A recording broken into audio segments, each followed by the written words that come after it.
ప్రభుత్వం మారడం వల్లే తుర్కపల్లి మండలం వాసలమరి గ్రామంలో అభివృద్ధి పనులు నిలిచిపోయాయని పిఎస్ఎస్ చైర్మన్ సింగిరెడ్డి నరసింహారెడ్డి, మాజీ ఎంపీటీసీ పలుగలు నవీన్ కుమార్ అన్నారు. శనివారం మండల కేంద్రంలోని బీఆర్ఎస్ పార్టీ కార్యాలయంలో ఏర్పాటు చేసిన విలేకరుల సమావేశంలో వారు మాట్లాడారు. ఎవరెవరైతే పేదవాళ్ళు ఉన్నారో వారికి మొదటి పెట్టుబడిగా ₹1,00,000 అప్పుగా మీరు ఇస్తా అన్న మాట ఒక ఆగవకి కాదు, మిగిలినటువంటి వారికి కూడా ఇవ్వాలని చెప్పి మిమ్మల్ని రిక్వెస్ట్ చేస్తా ఉన్నాం.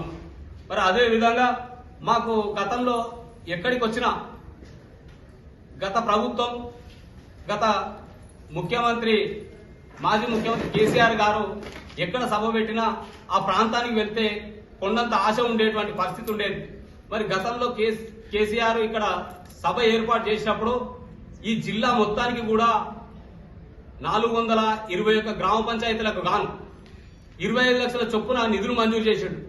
మరి ఆలేరు నియోజకవర్గంలో మీటింగ్ పెడుతుండు కదా, మరి అన్ని పంచాయతీలకు అభివృద్ధి నిధులు వస్తాయేమో అటువంటి ఆలోచన కూడా ఈ రేవంత్ రెడ్డి గారు సభ పెడుతున్నారు అని కొండంత ఆశతోని ప్రజలంతా ఆలోచన చేసి కొండంత ఆశతో ఎదురు చూశారు.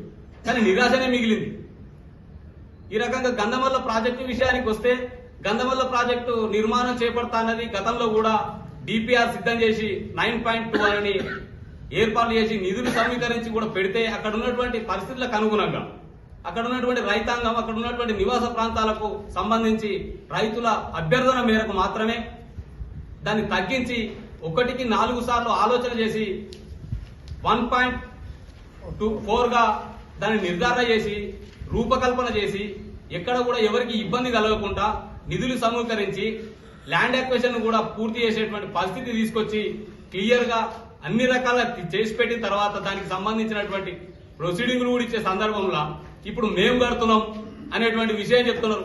మరి కాళేశ్వరమే కూలిపోయిందని చెప్పుకునేటువంటి పరిస్థితుల మరి ఉన్నటువంటి కాళేశ్వరము మేడిగడ్డ, అన్నారం, సుందిల్ల బ్యారేజ్ నుంచి 600 మీటర్ల ఎత్తు నుంచి ఇక్కడికి కొండపోచమ్మకు నీళ్ళు ఎట్లా వస్తున్నాయి, మరి గంధమల్లకు తీసుకొచ్చేటువంటి కాలువ ఎక్కడి నుంచి వస్తుంది, మరి ఆ గంధమల్ల ప్రాజెక్టు కడతానంటున్నారు. మరి ఆ గంధమల్ల ప్రాజెక్టు కట్టేటువంటి సందర్భంలో కాళేశ్వరం నీళ్లే లేకపోతే మరి గంధమల్లకు నీళ్ళు ఏ రకంగా వస్తాయని చెప్పేసి కూడా మీరు చూపియాలి, మీరు చెప్పాల్సినటువంటి సందర్భం కూడా ఉంది. మరి వాసాల మరికి గతంలో మాకు ఒకటి ఉండే, ఎందుకంటే అక్కడ పడ్డ వాటర్తోనే చెరువులు లేదు. బతుకమ్మలు ఆడాలన్నా చెరువు ఎండిపోతే పొక్క తీసి పొక్కల పెట్టే సందర్భం ఉండే. వినాయకుల పండుగ వచ్చినా చెరువులలో వేసేందుకు నీళ్లు లేకపోయిండే. మరి ఇలా ఎర్రటి ఎండాకాలం కూడా ఎక్కడ కాలం కాని పరిస్థితులలో చెరువులకు నీళ్లు వచ్చేటువంటి పరిస్థితి ఉంది. ఇప్పుడు నిండుకుండ లెక్క కనిపిస్తున్నాయి. ఇంట్లో కరెంటు బంద్ చేసుకుని ట్యాంకులో నీళ్లు ఉంటాయా? ఆ కాలువ పోయే సందర్భంలో నువ్వు ఎత్తిపోసుడే బంద్ చేస్తే కాళేశ్వరంలో నీళ్లు లేవు, ఇప్పుడు అయిపోయినాయి, వస్తలేమని కాలువ నిండా పెడుతున్నావు. ఇది ఎంతవరకు కరెక్ట్? మరి గంధమల్ల ప్రాజెక్టు నేను కడుతున్నా రూపకల్పన ఎవరికి? ఇచ్చేటువంటి బడ్జెట్ ఎక్కడి?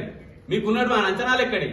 కేవలం గత ప్రభుత్వాన్ని విమర్శించడం, కేసీఆర్ గారిని బదనాం చేయడం, ఇది తప్ప మీకు ఎక్కడ కూడా రాష్ట్రం మీద గాని, ఆలేరు నియోజకవర్గం మీద గాని, ప్రజల మీద గాని అభివృద్ధి చేయాలనేటువంటి ఆలోచనే లేదు అని చెప్పేసి ఈ సందర్భంగా తెలియజేస్తా ఉన్నాం.